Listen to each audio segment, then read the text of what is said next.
तुमच्या ओळखीत असा कोणी आहे का की ज्याच्याकडे भरपूर मोठ्या डिग्री आहेत पण त्याला साध्या माणसाशी कसं वागावं हे कळत नाही? किंवा असा कोणी जो कधी शाळेत गेला नाही पण कधी कधी आयुष्याचे खूप मोठे धडे सहज देऊन जातो? असं का होत असेल बरं? काही लोक खूप शिकलेले असून सुद्धा आयुष्य नीट का जगू शकत नसतील? आणि काही लोक फारसे शिकलेले नसताना सुद्धा जीवनाची इतकी चांगली समज त्यांना नेमकी येते कुठून? हे सगळं समजून घेण्यासाठीच आज आपण ज्ञान आणि विद्या या दोन शब्दांचा अर्थ आणि फरक समजून घेणार आहोत. ज्ञान आणि विद्या हे दोन शब्द ऐकायला सारखे वाटतात पण त्यांचा अर्थ, उगम आणि उपयोग खूप वेगळा आहे. ज्ञान हा शब्द संस्कृतमधील ज्ञा या धातूपासून आला आहे. ज्ञा म्हणजे जाणणे, समजून घेणे, अनुभवातून ओळख निर्माण होणे. म्हणजेच ज्ञान हे फक्त वाचून मिळत नाही तर ते जगताना मिळतं.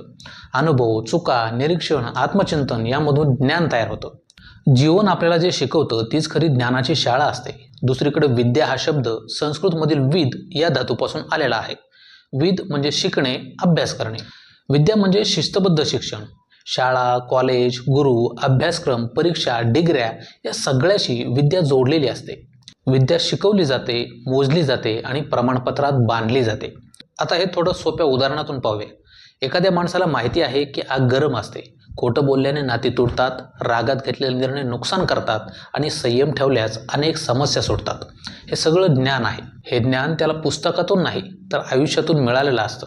पडून, उठून, चुकून, शिकून आलेलं असतं. पण एखाद्या व्यक्तीने इंजिनिअरिंग, मेडिकल, कायदा किंवा साहित्याचं शिक्षण घेतलं, विषयांचा सखोल अभ्यास केला आणि डिग्री मिळवली तर ती विद्या आहे. विद्या माणसाला ओळख देते पण ती आपोआप जीवन समज देईलच असं नाही. म्हणूनच असं म्हटलं जातं की सगळे विद्वान ज्ञानी असतीलच असं नाही.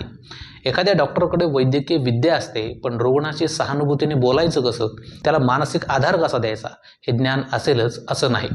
उलट काही वेळा कमी शिक्षण घेतलेला माणूससुद्धा जीवनाची खोल समज ठेवतो, नात्यांची किंमत ओळखतो आणि परिस्थितीशी शांतपणे सामना करतो.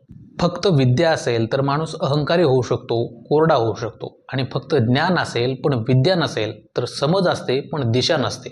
म्हणूनच दोन्हींचा समतोल फार महत्त्वाचा आहे. आपल्या भारतीय तत्त्वज्ञानात एक सुंदर वाक्य आहे, सा विद्या या विमुक्तये. म्हणजेच जी विद्या माणसाला मुक्त करते तीच खरी विद्या असते. आता ही मुक्ती म्हणजे केवळ संन्यास नाही तर ती आपल्या पूर्वग्रहांपासून, चुकीच्या धारणांपासून आणि खुज्या अहंकारापासून मिळालेली मुक्ती असते. इथं विद्या या शब्दाचा अर्थ केवळ पुस्तकी शिक्षण उरत नाही तर ते ज्ञानाशी एकरूप झालेलं एक संचित बनतं. याचंच एक उत्तम उदाहरण म्हणजे आपली महाकाव्ये. रामायणात प्रभू श्रीराम हे स्थितप्रज्ञ ज्ञानी म्हणून समोर येतात तर महाभारतात भगवान श्रीकृष्ण हे विद्या आणि ज्ञान यांचं अद्भुत संतुलन जगाला दाखवून देतात. एकीकडे त्यांच्याकडे सर्व कला आणि विद्यांचं नैपुण्य आहे तर दुसरीकडे जीवनाचं सर्वोच्च ज्ञान आहे. आजच्या काळात आपण माहितीच्या महापुरात जगतो आहोत. गुगल आहे, यूट्यूब आहे, सोशल मीडिया आहे. एका क्लिकवर माहिती मिळते. पण माहिती मिळणं म्हणजे ज्ञान मिळणं नाही. माहिती मेंदूत साठते पण ज्ञान मनात उतरायला वेळ लागतो. आज आपण डिग्री मिळवतो पण संयम शिकत नाही. आपण तथ्य शिकतो पण मूल्य विसरतो. त्यामुळे प्रश्न हा नाही की आपण किती शिकलो आहोत तर प्रश्न हा आहे की आपण किती समजून घेतलं. म्हणून शेवटी इतकंच लक्षात ठेवा की विद्या तुम्हाला रोजगार देते पण ज्ञान तुम्हाला जीवन जगायला शिकवतं. विद्या माणसाला मोठं करते पण ज्ञान माणसाला माणूस बनवतं. जर आपल्याला आयुष्यात खऱ्या अर्थानं पुढं जायचं असेल तर विद्या आणि ज्ञान या दोन्हींचा समतोल साधणं अतिशय आवश्यक आहे. पण तुम्हाला काय वाटतं, हा समतोल आजच्या आपल्या शिक्षण पद्धतीत खरंच दिसतोय का? तुमचं उत्तर कमेंट्समध्ये नक्की सांगा.